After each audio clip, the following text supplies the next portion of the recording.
Renungan pagi bersama Allah di waktu fajar oleh Ellen G. White, 8 Maret 2022. Mari kita berdoa. Bapa kami yang di sorga, Allah pencipta langit dan bumi, laut dan segala isinya, Allah yang maha besar, maha kuasa, sumber segalanya, yang kami sembah selalu melalui anak-Mu yang tunggal, Yesus Kristus. Terpujilah Yesus, anak Allah yang maha tinggi, yang adalah pencipta dan penyempurna iman kami.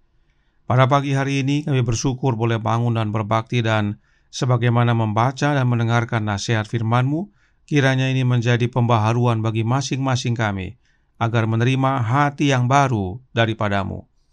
Beserta kami sepanjang perbaktian ini, kehendak-Mu yang jadi, ampun kami akan dosa dan salah, karena kami berdoa hanya dalam nama anak Allah yang tunggal, Yesus Kristus, yang adalah Tuhan dan Juru Selamat kami.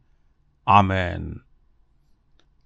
Renungan hari ini akan dibacakan oleh Ibu Maya Khan. Kepada Ibu Maya, kami persilahkan. Renungan pagi 8 Maret tahun 2022 berjudul Dia akan memberikan hati yang baru. Ayat intinya terdapat di dalam Yehezkiel 36 ayat 26.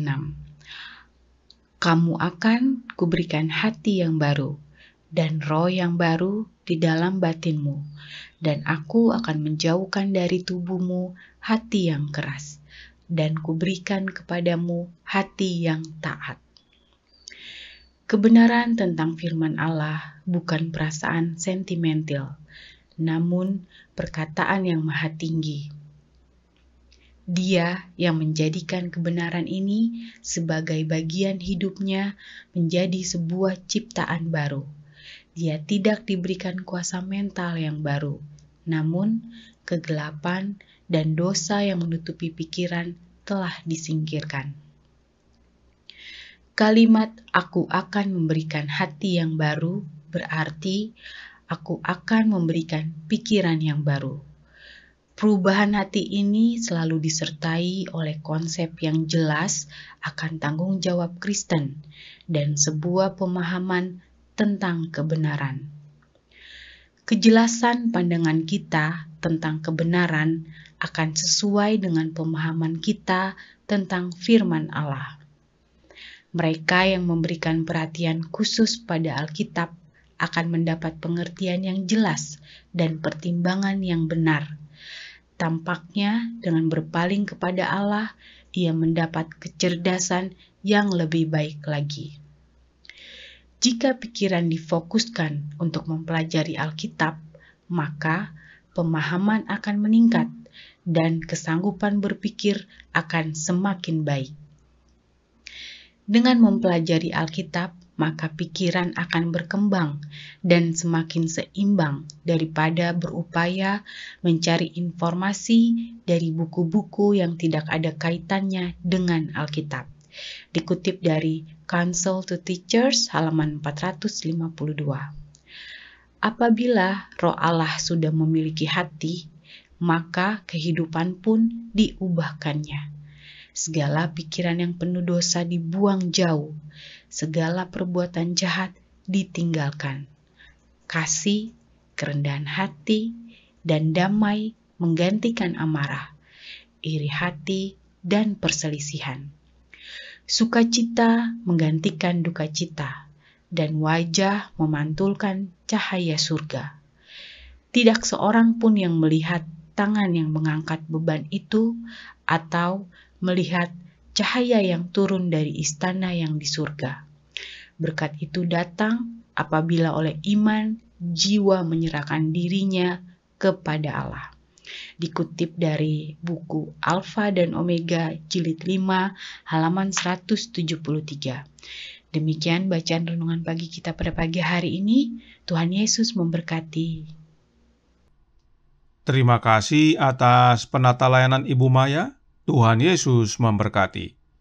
Selamat pagi saudaraku dalam Tuhan. Siapakah Dia yang akan memberikan hati yang baru kepada kita? Allah Bapa tentunya. Bagaimana caranya? Kita baca Testimonies for the Church volume 7 halaman 189 paragraf 2. Berbunyi, kamu akan kuberikan hati yang baru. Kristus harus tinggal di dalam hati Anda seperti darah di dalam tubuh dan beredar di sana sebagai kuasa yang menghidupkan. Inilah caranya untuk menerima hati yang baru dari Bapa, yaitu dengan menerima anaknya tinggal di dalam hati kita menjadi kuasa yang menghidupkan. Oleh karenanya, saat dikatakan hati yang baru, yang Yesus maksudkan adalah God's Amazing Grace halaman 100 paragraf 2. Ketika Yesus berbicara tentang hati yang baru, yang Dia maksudkan adalah pikiran, kehidupan, seluruh keberadaan. Memiliki perubahan hati berarti menarik kasih sayang dari dunia dan mengikatkannya kepada Kristus. Memiliki hati yang baru berarti memiliki pikiran baru, tujuan baru, motif baru. Apa tanda hati yang baru? Kehidupan yang berubah. Ada kematian setiap hari, setiap jam kepada mementingkan diri dan kesombongan. Inilah maknanya hati yang baru menurut Yesus, sebab memang untuk memiliki hati yang baru, Yesuslah yang harus tinggal dalam hati kita. Karena Yesuslah yang dapat memberikan hati baru kepada kita. Membina Kehidupan Abadi halaman 191 paragraf 2 menjelaskan, satu-satunya obat terhadap dosa dan kesusahan manusia adalah Kristus. Injil karunia-Nya saja yang dapat menghilangkan kejahatan yang mengutuki masyarakat. Ketidakadilan orang kaya terhadap orang miskin, kebencian orang miskin terhadap orang kaya, sama-sama berakar dalam sifat mementingkan diri, dan ini dapat dihapuskan hanya perantaraan penyerahan diri kepada Kristus. Ia saja yang dapat memberikan hati baru yang penuh kasih kepada hati mementingkan diri yang penuh dosa. Jelas bahwa untuk dapat menerima hati yang baru, yang kita perlukan adalah Yesus. Yang membersihkan hati kita adalah Yesus, dan yang membersihkan dosa-dosa kita adalah Yesus. Yang memberikan hati baru kepada kita, yaitu hati yang penuh kasih, adalah Yesus. Dalam tulisan lainnya, Roh Nubuat berkata, Testimonies for the Church, volume 9, halaman 156, paragraf 1, kuasa Kristus sendiri yang dapat melakukan perubahan dalam hati dan pikiran, yang semua harus alami, yang akan mengambil bagian bersamanya dengan kehidupan baru di kerajaan sorga. Karenanya, hanya ada satu kuasa saja yang ubahkan hati kita, yaitu kuasa Kristus.